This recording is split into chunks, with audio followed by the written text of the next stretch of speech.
Welcome to the Knakal News Network. Knakal News Network is brought to you by Massey Knakal Realty Services, New York's #1 building sales firm.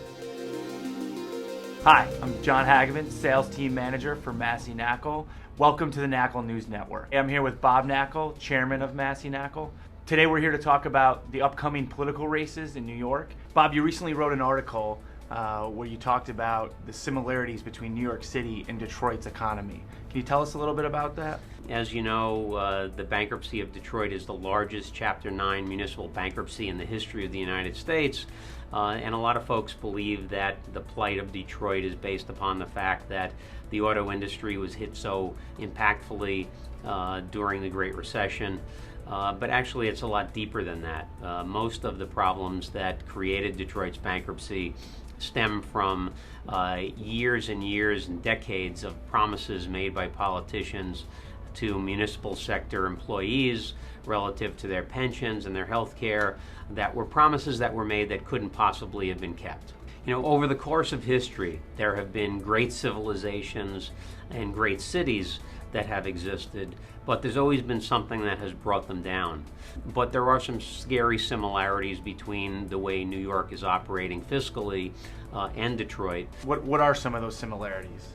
Well, I think a big part of it is the fact that we have made promises over long periods of time to pay pension benefits and health care benefits that we just don't have the ability to pay. And it's a very difficult issue politically to deal with, because politicians often seek the endorsement and financial support of unions, and then those politicians have to turn around and deal with cutbacks to those benefits. New York City's economy is much larger than Detroit's, so how do you make that comparison? Well, actually, the New York City economy is 12 times larger than Detroit is. So if we make some comparisons of obligations in Detroit and obligations in New York, we see some stunning comparisons. In fact, Detroit owes retirees $5.7 billion in health care costs.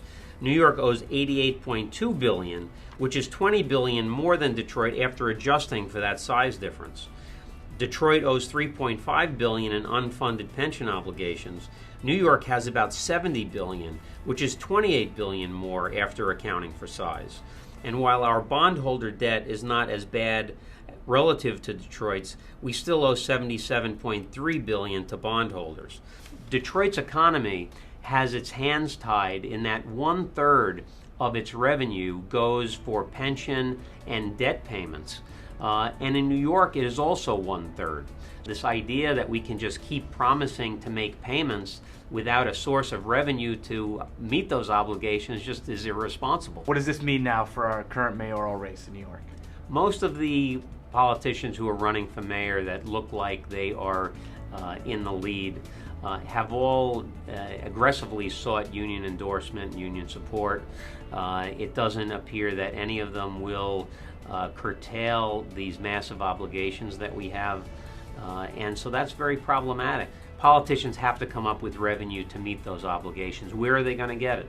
They're going to keep increasing taxes, and importantly for the real estate industry, they're going to keep increasing real estate taxes. In summary, Detroit's bankruptcy is likely not the last of large municipal Chapter 11 cases to be filed. Public officials making promises to municipal sector workers for retirement and health benefits that are unaffordable continues to persist. New York City, while having tremendous advantages over Detroit, has a similar fiscal picture, with obligations far exceeding our ability to pay. Local elections coming up in New York will tell us a lot about whether these issues are to be addressed. Thank you for joining us today. Tune in next week for another installment on the Knakal News Network.